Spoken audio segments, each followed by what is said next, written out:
are going to buy this election. There are millionaires and billionaires who are pouring all this money in. But tonight we can look and see that it is the people united who will never be defeated. The people of Astoria to South Jamaica to Far Rockaway are going to have a huge response in this election on tomorrow.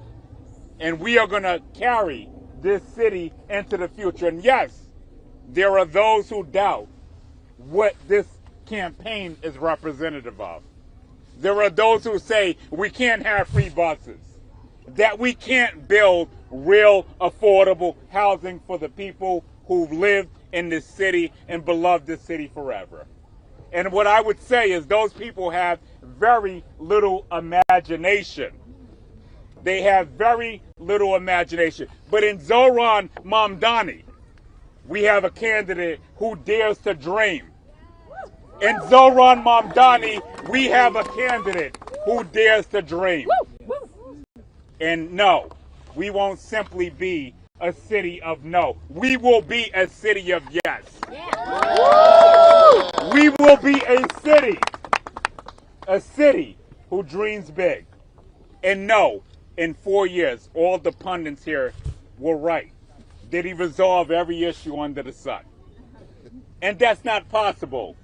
But we will fight like hell to make sure that this is a city that is representative of every New Yorker in this country, and every New Yorker in this city, and every New Yorker in this borough. So it gives me great. Am I introducing you? Yes, all right, got it. So great. We are in the Republic of Astoria. We are in the Republic of Astoria, the People's Republic. But let me say this. Let me end in this. Vision, vision, vision, vision is what Zoran is representative of. Vision is the art of seeing what's invisible to others. And when people say we can't get a lot of these initiatives done, we say to them, hell no, we not going home. Hell no, we're going to stand up for every person in this borough and city who felt like their voices have not been heard. Hell no, we're going to stand up for those who felt like this has not been a city of theirs, a city that has gotten far out of reach.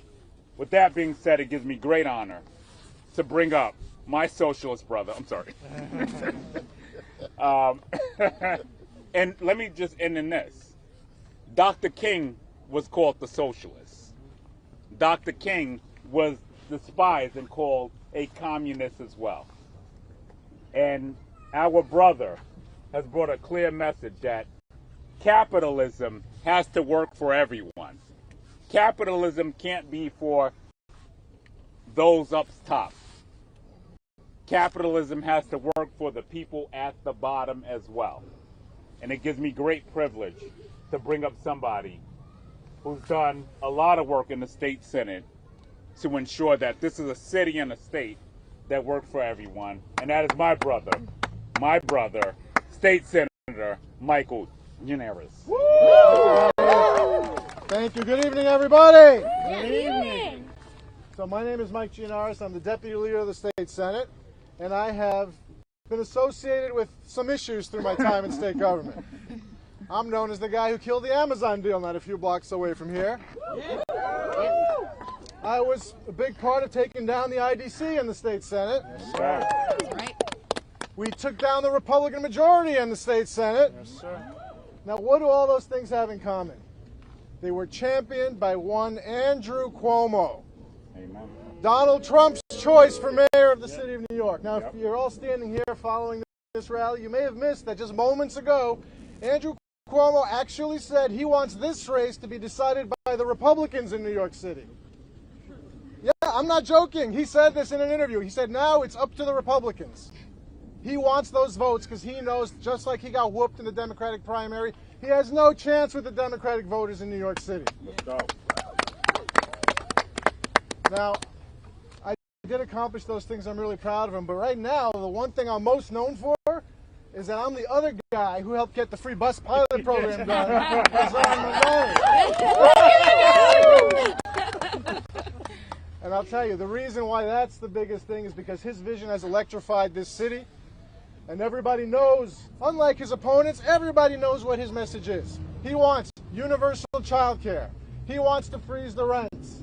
He wants buses to be fast and free throughout this city. You can't name what his opponents want to do because they don't stand for anything. That is why this campaign is succeeding, because the people are listening and the people are taking to the streets to elect Zohran Mamdani, our next mayor. Now, a lot of what he wants to do, he can't do alone. He needs help. And he needs help from you all tonight and into tomorrow. And he's going to need help in Albany to get a lot of those things done. And I'm here tonight to tell you he has got partners in state government who are going to work to enact this agenda in January. I can also tell you, Andrew Cuomo, not so many friends up there. So if anyone's going to have a tough time doing anything, it's going to be the guy who got kicked out of Albany to begin with. But today we're here to push forward the positive message of the next mayor of the city of New York. I'm not introducing him either. I'm bringing up my colleague in the state senate first. But I'm so proud to be a part of this campaign. I'm so proud to see the energy in the streets. In the middle of the night, in the broad daylight, they're out here, they're working, they're rolling up their sleeves, they're sweating because it's that important. It's that important to send this message, not just to New York City, not just to New York State, not just to the United States, not just to the President of the United States who's paying attention, obviously, but to the whole world, that when the people stick together, they can do anything. We're going to change this city, and we're going to change the world because of it. Next, we're going to bring up the state senator who represents this party, Christine Gonzalez. How are we doing tonight? We feeling good? Yeah! That's right. It is such an honor to be here. My name is Kristen Gonzalez, and I am the state senator for this district right here in Astoria. Woo! And I also represent Brooklyn and Manhattan. I'm sorry. And let me tell you, across the three boroughs, it is so clear that what we want and what we deserve is a Zoran administration. I am so proud to stand with the Democratic nominee the night before Election Day, because this is a critical moment. As someone who grew up right here in Queens in a one-bedroom apartment in a working-class family, I have seen it from day one that this city is too hard sometimes for our families and our working New Yorkers to afford. And in this moment, it's important because we have a chance to draw a line in the sand, to say that this is a city of workers, a city of people who believe and know that we can do better, to say that we reject a presidency that has cut off SNAP benefits for our own 2.9 million New Yorkers, to reject candidates that work with them when they kidnap people off of our streets, and instead to step up and stand up and say, we know we will win better with a Zoran administration. I have worked with our assembly member and who I know will be our future mayor, Zohran Mamdani, in the assembly as the state senator, and every single day in front of the cameras and behind the scenes, he has worked tirelessly for every single thing he believes in. I've seen him go on hunger strikes. I've seen him do sleep-ins. I've seen him run miles for people like us. But tomorrow, people like us need to show up for him.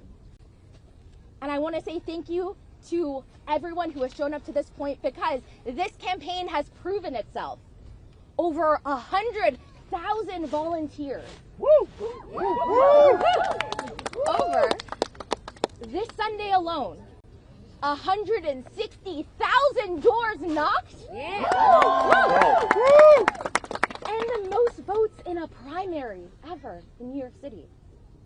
It is clear that there is a movement behind this campaign, and we have to remember to show up tomorrow at the polls.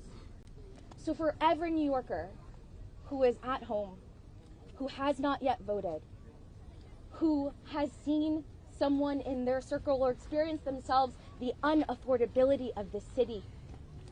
Please, I am asking you to show up, because I know we've won great things before, and I know we can elect Zohran Mamdani to win great things. So with that, it is my immense honor to introduce my absolute incredible colleague and champion and fighter, Zoran Mamdani.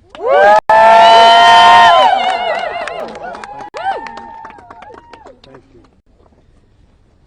Good evening, everyone.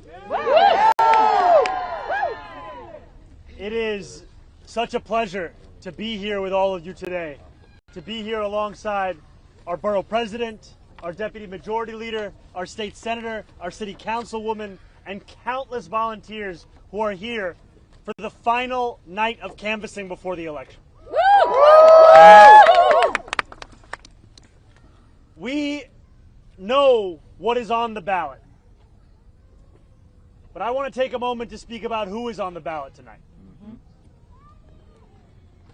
Donald Trump just put out a statement encouraging New Yorkers, saying they must vote for Andrew Cuomo. We know and have known for months that Donald Trump would favor Andrew Cuomo as the mayor. They share the same donors. They share the same small vision. They share the same sense of impunity. And yet in these final days, what was rumored, what was feared, has become naked and unabashed. The MAGA movement's embrace of Andrew Cuomo is reflective of Donald Trump's understanding that this would be the best mayor for him. Not the best mayor for New York City, not the best mayor for New Yorkers, but the best mayor for Donald Trump as his administration. And for all those who question the feasibility of fighting for working people, we speak often about free buses, which costs about $700 million. I would invite you to look at another man who endorsed Andrew Cuomo today, Elon Musk. Elon Musk, for whom it only took $959 million in tax breaks from Andrew Cuomo when he was the governor for his pet projects to get that endorsement. More money than it would cost to make every single bus free in this city. So the question is not how we will pay for it, but whether we want to pay for it. Yes. And so we know, as you all go out tonight to knock on doors, that the New Yorkers you will find on the other side are New Yorkers who are increasingly feeling afraid of their own place in this city. New Yorkers who question whether they can send their children to school, whether they will be able to afford the next rent hike, whether they can actually get groceries with these SNAP cuts. New Yorkers who know that they are under attack from twin crises of an authoritarian administration on one side and the affordability crisis on the other. And as much focus as there is on polls and on predictions, I want you all to raise your hands for me one last time. If every person who is here to canvass can put their hands in the air, because these are the hands that will decide this election. These are the hands that will cast votes. These are the hands that will knock on doors. These are the hands that will call your neighbors. And these are the hands that have brought us to this point of making history in this city. Making history to show that when you focus and fight for working people, you can in fact remake the politics of the place that you call home. And I want to thank every person that's here. Because though it is tempting in electoral politics to ascribe an achievement to an individual, it is actually of a collective. And you are all the people who made that collective real. You are the New Yorkers who were with me this morning at 6, and the New Yorkers who are with me this evening at 7. The New Yorkers who have been standing alongside this fight for more than a year. And the reason that the President of the United States of America, the reason that one of the wealthiest men in the world are both trying to get involved at the last minute is that they know we will accomplish everything we have run on. That is what they fear. They fear the power of an example that can show that it need not be this hard to call this city home. It need not be this hard to afford to live in these 5 boroughs. And I thank you because you are on the verge of sharing that example with the world. So hold on to that example tonight. Hold on to it when you're going 10 consecutive not homes in your canvas. Hold on when you're in that second hour and you're asking yourself, should I walk up this 6th flight of stairs? Hold on to it when a person opens their door just a little bit and they show you the despair that they have long associated with politics. Hold on to it because you could open their eyes to a world that they have not seen in this city for so long. And as tempting as it is to think that everyone has been paying attention to this race, just last week, a friend of mine, Charlie, knocked on doors in Hell's Kitchen, and he shared afterwards that he met a man who had yet to hear of this campaign. You may find a New Yorker for whom you are the person that introduces them to this fight. And that is why more important than me is you. You are the people who are bringing this fight to the doorsteps of New Yorkers. I will never be able to thank you enough for the privilege of being a part of this movement. And now, with close to just 24 hours until the polls close, let us leave everything out there on the field, my friends. Let us do it together. Let us work so hard this evening and tomorrow that we never have to ask ourselves the question, what if? Let that never be the words that leave our mouth, and let us instead breathe in the victory that each and every one of you have brought forth in this city. Thank you so much.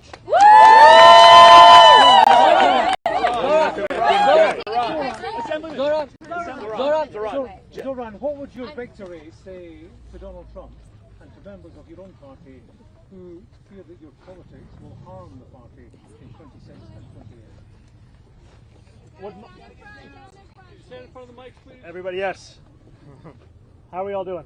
Better? Okay. This way. Don't worry, guys. So last night, Donald Trump ran a presidential campaign with the promise of cheaper groceries. Donald Trump ran a presidential campaign committing to lowering the cost of living. What our success will show is that it is not enough to diagnose the despair in working class Americans' lives. You have to actually deliver on the agenda. And that is what we intend to do each and every day while we are in office. What about the relations of members of your own party about your politics? Look, if you're a member of my own party like Andrew Cuomo, I'd understand why you wouldn't support our politics. Because it's a direct challenge to everything that this former governor has stood for.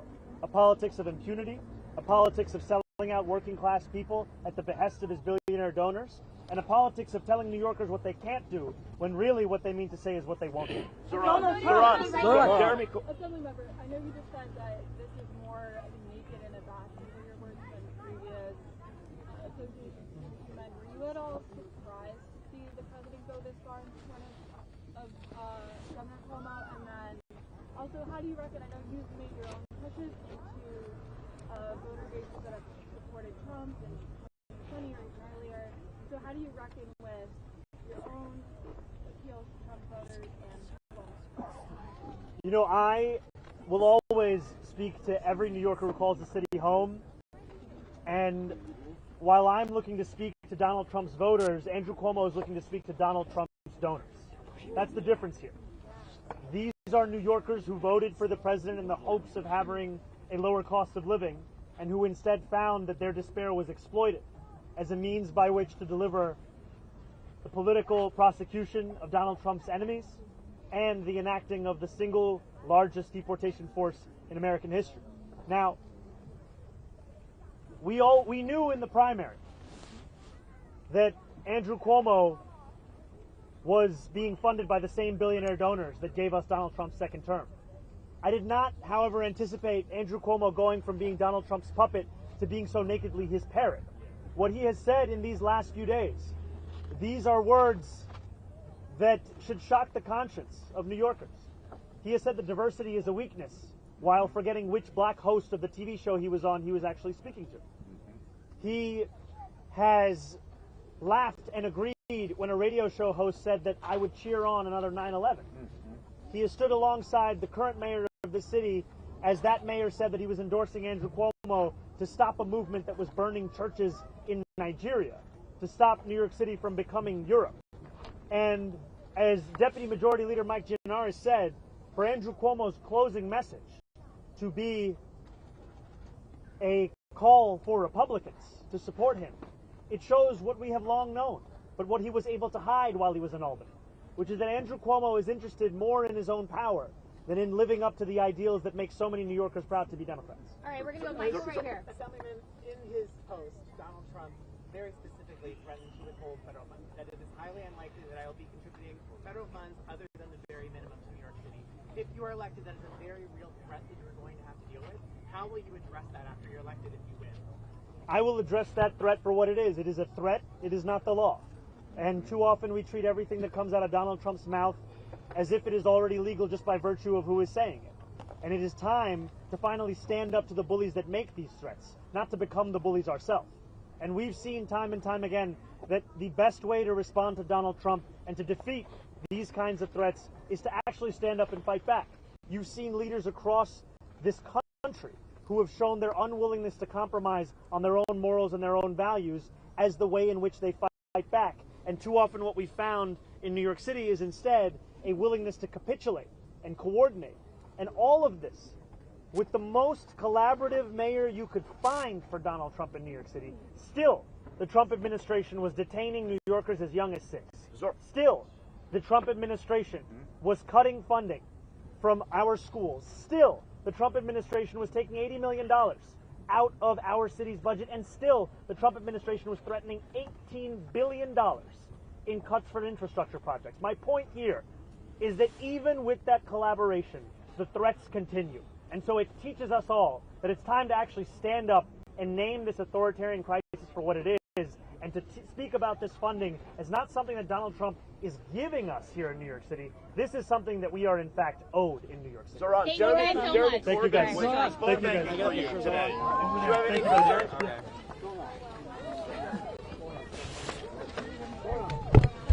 I'm so sorry. You okay? Sorry, my feet are full and slippery. Okay, you want me to help you? I'll just go over there. Thank you. You can hold my hand if you want. I'll just go over right over there. Yeah. Thank you. That was kind of a crazy mob. Yeah, that's fine. Like people who are about to walk out.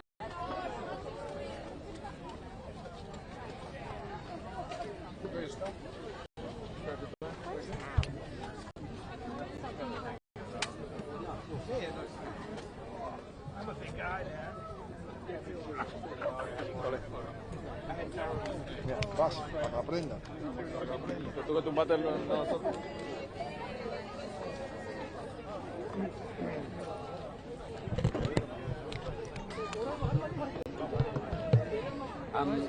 We do need to do an As Live as well for the morning. So I'm wondering like when and where we do it. Guys, who's that? I don't know, we could just do something here. But like you could say I've just